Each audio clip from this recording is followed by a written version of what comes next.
back to New Record Day. My name is Ron, and this is been a long time coming. This guy sitting next to me is my brother John.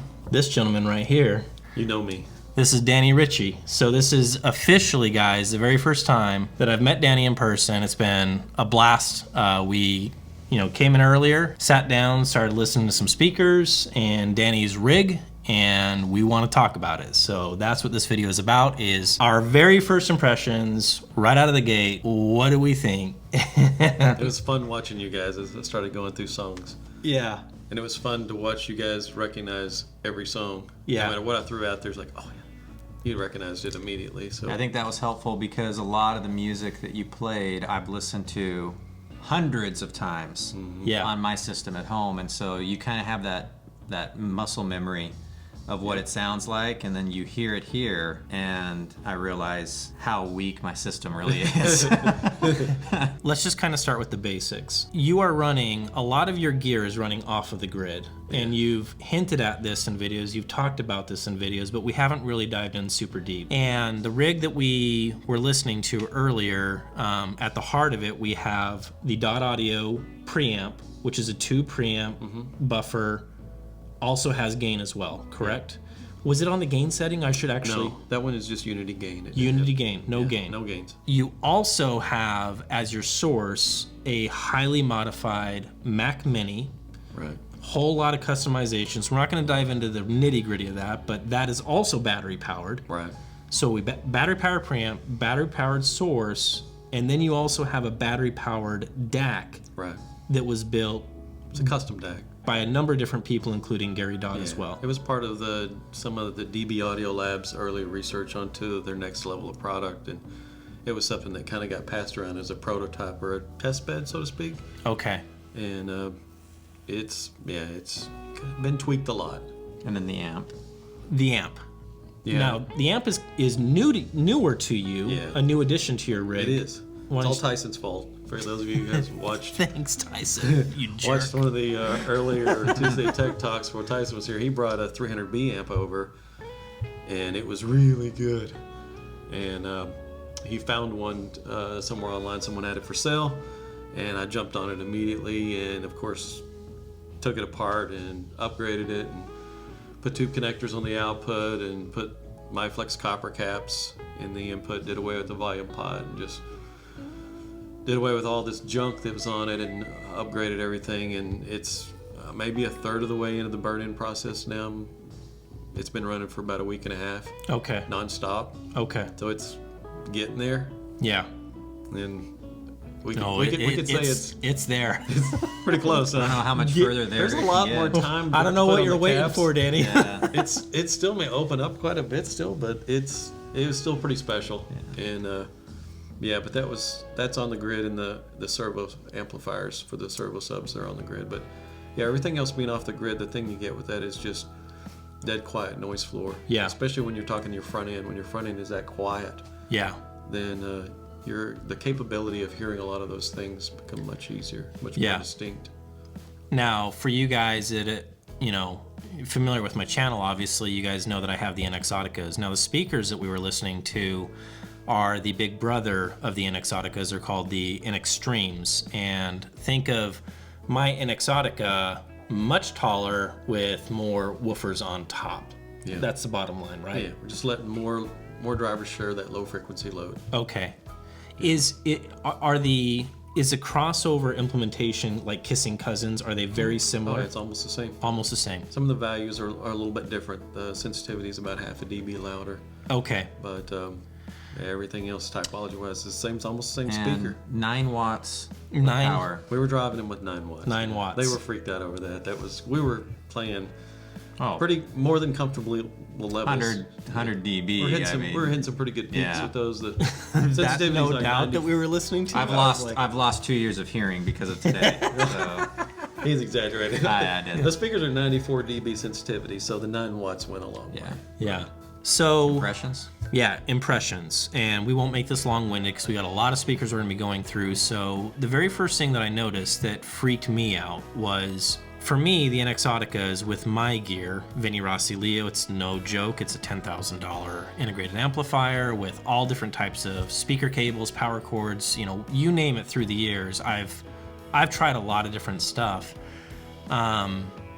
With my rig, the Exoticas are often described by folks that come by and listen to them, and even myself, as smooth.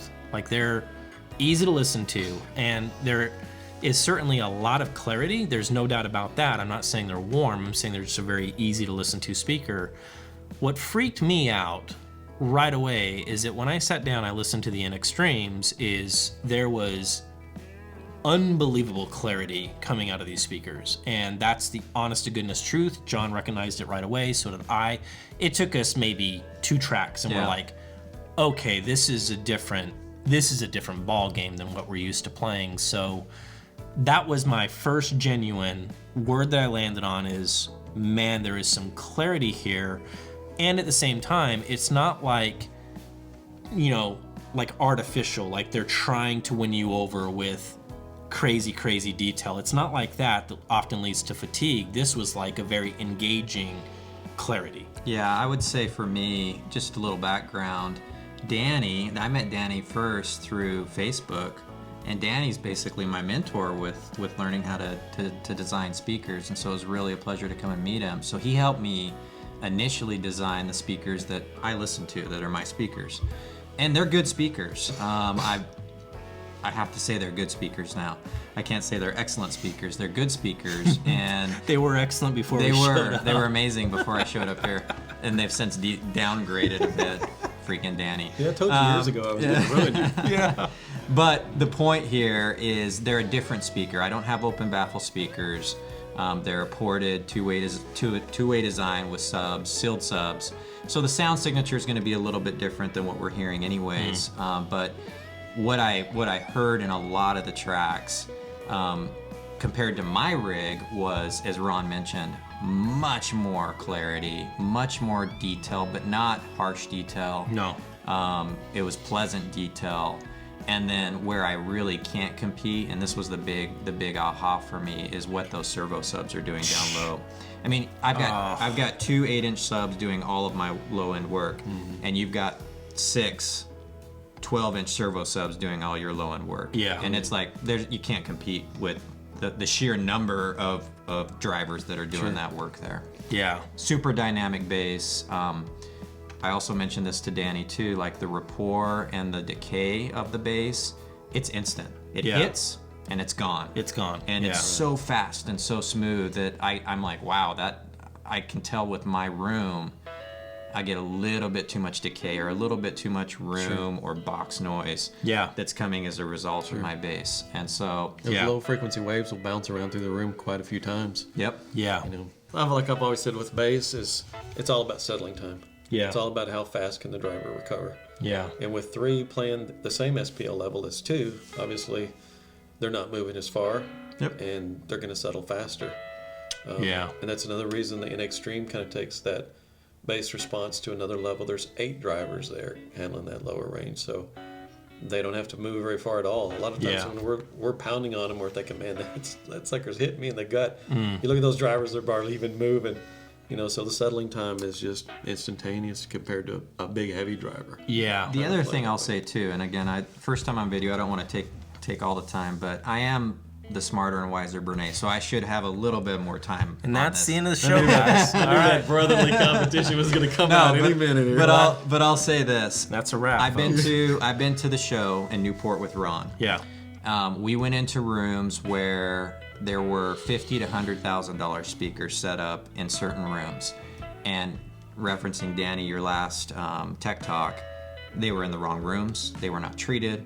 And I know those speakers are probably better than what we heard because of the room placement. Danny's room isn't complete yet. No, it's a somewhat. It's dedicated. a good room, but it's not a great I just threw room. up the treatment that I take to a show and just something makeshift. Yeah. Until I get my new listening room. Yeah, but I'll say this: we played one track that blew my mind at the show, and for those who have heard the MBL room, Yeah. this was $1 million room, they said. Yeah. It was in a big hall. They do custom and treatments custom in there. treatments, And they they're did not, it all. Yeah. And I mean, this room was amazing, and it blew my mind. And it was Brubeck's Take 5. Yeah. It's been my And- favorite room of all time. And what I heard today in this room with this setup, which is a fraction of the cost of that room, equaled it. It's a rival. It's a for rival, sure. and this isn't even a fully treated room. Danny walked away when we were talking about it, and I said, I don't know if it's better, but it's picking a fight. Yep. And we're talking about $1 million room. It's crazy. Like, that's crazy. So Sometimes you don't have to spend a fortune. You just have to spend it in the right places. yeah. So Those are my impressions. yeah, I would also say this. Maybe the most. I'm going to say this loosely, and I want to fine tune this as we progress through these videos, but maybe the most analog sounding digital system that I've heard. And I'm a vinyl guy. I listen to a lot of vinyl.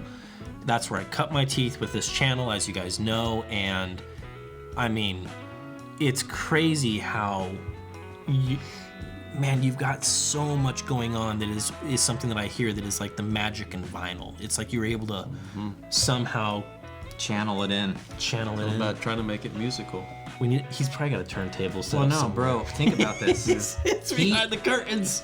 He made He made Toto sound good. Yeah, he made Toto sound good. So there you go. It's a miracle. He's a sorcerer. It's black magic. So yeah. Anything else, guys? No, it sounded Cool. good. It's good. All right. More to come. More to come. Thanks, guys.